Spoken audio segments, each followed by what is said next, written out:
What if the very thing you promised to avoid become the key to changing your life forever? This is the story of a poor boy who had lost all hopes, mocked by everyone, and was willing to risk it all. How did things turn out for him? Let's find out. Obasi was born in Umuchieze, a small village in Rivers State, Nigeria, where status and power meant everything. His father, Ikenna, had been a palm wine tapper, one of the best in the village. He was known for climbing the tallest palm trees with ease, bringing down gallons of finest palm wine. Life was good for Obasi and his family until tragedy struck. When Obasi was 5 years old, Ikenna fell from one of the very trees he had often conquered. He died instantly, leaving behind a widow, Adaora, and their young son. Adaora, devastated but determined, did everything in her power to ensure Obasi lacked nothing. She worked odd jobs around the village, cleaning houses, selling produce, and mending clothes. Obasi grew into a grateful and hardworking teenager. He loved his mother dearly and respected the sacrifice she made for him. Adaora often warned him to stay away from the palm tree, calling them cursed. "They took your father," she said.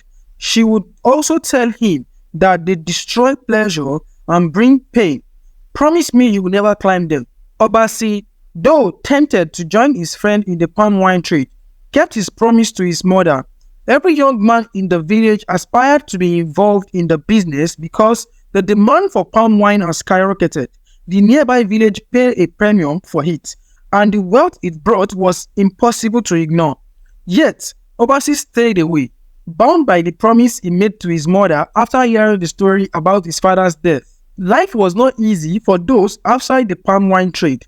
As the business flourished, so did the wealth of those involved in it. Umuchieze became a village divided between those who had prospered from the business and those who struggled to make ends meet. Obasi and Adaora were among the latter. The village began to notice, and whispers started. "Why won't he join the trade like the rest of us?" They would ask. "Does he think he is too good for it? Or maybe he is just scared?" The words cut Obasi deeply, but he remained steadfast. He would not betray the promise he had made to his mother. Still, it was becoming harder to ignore the strain on their lives. Adaora's health was failing, and the small income they made from her odd jobs was barely enough to survive. One day, while out gathering firewood, Obasi's curiosity got the better of him. He ventured beyond the familiar path of the village and crossed the forbidden river. It was said that anyone who crossed the river or drank from the water would be cursed. Yet, Obasi, driven by a desire to see what lay beyond the limit of his village, took the risk. He did not drink from the river, but he crossed it, navigated the dense forest on the other side. After walking for miles, Obasi heard a strange mechanical sound, a sound unlike anything he had ever heard before. Following the noise, he came upon a sight that took his breath away. It was a massive palm wine farm, larger than the entire village of Umuchieze. Lorries rumbled in and out, carrying barrels of palm wine, and hundreds of workers were climbing trees, tapping wine, and processing it on an industrial scale. Obasi watched in surprise from his hideout in between the trees. However, what struck him most was the sight of Chief Kelechi, the wealthiest and most powerful man in Umuchieze, overseeing the operation. The chief was feared by everyone, more powerful than even the king. He had become rich by lending money to villagers at high interest rates, turning those who couldn't repay him into his servants. Seeing the chief involved in a large-scale operation made Obasi realize just how lucrative palm wine business really was. For weeks after his discovery, Obasi couldn't shake the image from his mind. He began to wonder why his family had to struggle, why others, like Chief Kelechi, thrived on the very thing he was avoiding. The temptation to join the palm wine business became even more intense. Yet, he would always remember the promise he made to his mother. As time went on, life in the village grew even harder for Obasi and Adaora. The price of food went up, and work became scarce. Obasi found himself visiting the secret farm more often. On one of such visits, as he crouched behind, watching lorries come and go. He kicked something hard and metallic. Startled, he looked down to find a small, battered mobile phone, half buried in dirt. Obasi had never seen such a device close up before. In Umuchieze, only the wealthy had mobile phones, and even then, they were used sparingly. Carefully, he picked it up and slipped it into his pocket. That night, back in the safety of his home, he examined the phone. It was a basic model, scratched and dirty. But when he pressed a few buttons, the screen flickered to life. It had just enough battery left for him to tinker with it. Although the phone seemed foreign to him, Obasi was a quick learner. After a few days of trial and error, he managed to figure out how it worked. What amazed him most was the internet connection. The phone was still receiving signal from a distant network. At first, Obasi used it to read the news and learn about life beyond Umuchieze.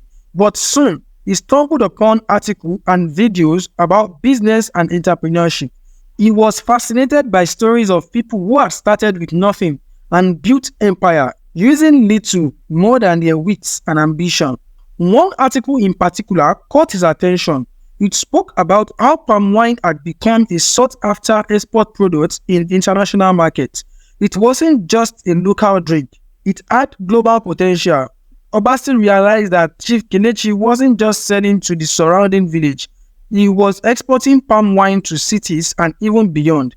This revelation stirred something deep within Obasi. For the first time, he began to think that maybe, just maybe, there is a way for him to change his life without breaking his promise to his mother. The phone became Obasi's greatest asset. He used it to research markets, read about farming practice, and even learn about basic technologies. Over time, he formulated a plan. He would leave Umuchieze and head to the city. There, he would seek out investors and partners who could help him start a business that would connect small-scale farmers in the village to a larger market. His goal wasn't just to sell palm wine. He wanted to create a platform that would allow the farmer to sell all kinds of produce to buyers in the city and beyond. When the time was right, Obasi shared his plan with his mother. Though Adaora was reluctant at first, she knew her son had a gift. "Go," she told him, "but never forget where you came from." With her blessing, Obasi left for the city, carrying nothing but the knowledge he had gained from the phone and determined to change his life. The city was overwhelming at first, bustling with people, cars, and noise, but Obasi remained focused. He reached out to anyone who could listen to his idea, pitching his vision of a marketplace that would bring rural farmers into modern economy. At first, no one took him seriously. He was, after all, just a boy from the village, but Obasi was persistent. Finally, after months on knocking on doors, he caught the attention of a small group of investors who saw potential in his idea. With their backing, Obasi launched his business, starting small but growing quickly. He built an online platform that connected farmers directly to buyers in the city. His business model cut out the middlemen, allowing farmers to keep more of their profits while giving city dwellers access to fresh produce at lower prices. The platform was an instant success. Farmers from Umuchieze and surrounding flocked to it, eager for a chance to sell their goods to a larger market. Obasi's business expanded rapidly, and within a few years, he became a well-known figure in the city's business cycle.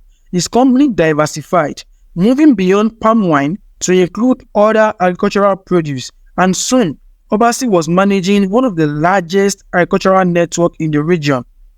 With his newfound wealth and influence, Obasi returned to Umuchieze, but this time as a different man. He invested heavily in modernizing the village, bringing electricity, schools, and even internet access to the once isolated city. He introduced new farming techniques that increased productivity and helped villagers generate more income. The palm wine business was no longer the only path to success. Obasi's efforts transformed Umuchieze from a struggling village into a thriving hub of innovation and commerce. Chief Kelechi, once the most powerful man in the village, had to adapt or be left behind. The villagers, who had once mocked Obasi, now revere him as a hero, the man who had brought them out of poverty into prosperity. In time, Obasi's impact extended beyond Umuchieze. His business model was adopted by other villages and regions, spreading the benefits of modern technology and economic opportunity to rural communities across the country. His journey from a poor boy bound by a promise to his mother to a respected leader and innovator was complete.